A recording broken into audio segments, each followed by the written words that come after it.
Every week we get new data on inflation, points one way or the other. But in a larger sense, you often look at what you call the 7 C's in commodities. What are those telling you right now? First of all, thanks for having me. The 7 C's are relatively consistent, that inflation is going to be persistent for longer. You're starting to see some of the seasonal commodities potentially break out.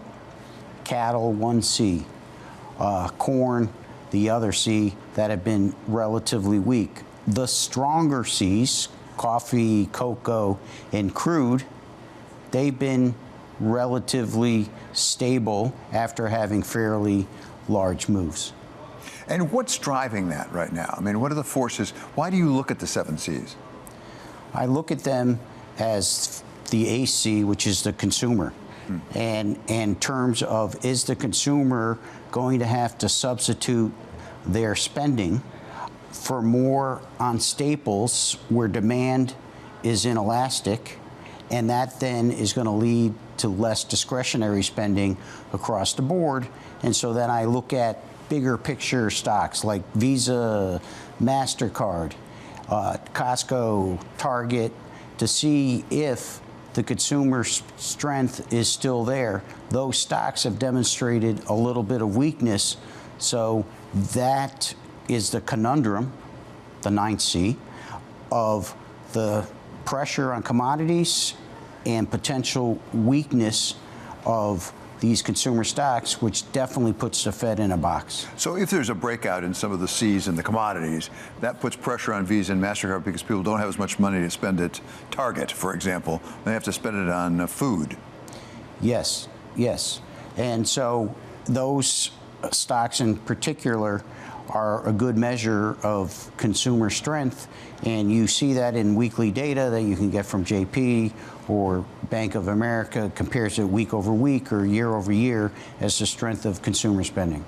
Now, some stocks that have really felt a lot of pressure just recently have been the big tech. What is going on with them, do you think? Well, first of all, there's the trading aspect to it. So, you know, there's the old saying, right? What goes up must come down. So you've basically had a really big move. You've corrected. Technically, a number of these stocks have broken key levels.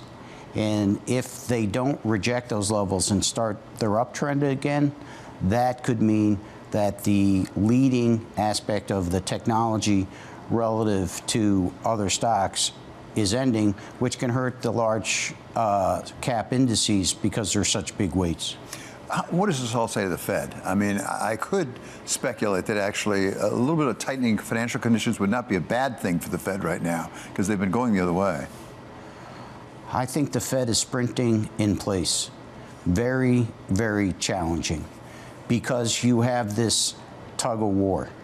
But it's hard to say that you should be easing when you've just had record highs in Bitcoin, record highs in equities, and you've seen gasoline prices go up and potentially now these other commodities breaking out. So they're stuck, in my mind, of not doing anything probably the rest of the year. Gold doesn't begin with the C, last time I recalled. But you talk about record highs. We've had some record highs in gold. Is that a useful indicator in your experience over time of where inflation might be heading? Because often you think that's where you go if you think you got inflation. So I am not one that particularly favors gold as an indicator of what's going on with inflation. By the way, the correlation between gold and the S&P has been fairly high. So you would think, oh, that's a cross current. People tend to look backwards. So in the 70s, when gold was really strong and inflation was high, there weren't really a lot of other instruments to use to hedge against inflation. But today, there are many more instruments. You can short bonds in the futures markets. You can participate in individual commodity markets, or you can actually participate through options or futures in the equity market. So I don't think gold is as much of an inflation indicator as perhaps a supply and demand question for uncertainty in the global geopolitical, and then non-U.S. central banks may have added to gold demand recently. Of course, that too, in the last week or so, has had a pretty significant correction. Let me come back to your ninth C, I think it is, conundrum, what you said. Yes. Okay, as an investor, how do you invest into a conundrum? What do you do? So it depends on your time frame, right? If you're younger and you have a long time frame, then you sit back, and that's the nature of markets. On average, right, there's a double-digit decline in the S&P every year. Of course, I'm always mindful of the 6-foot-tall man that drowns in water an average height of 5 feet. So you have to be careful of averages because there are bear markets. But in that case, you stay the course.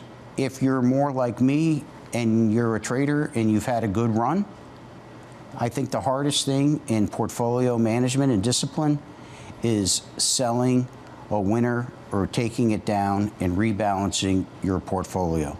Is this a time to rebalance your portfolio where you have this conundrum combined with Fed uncertainty?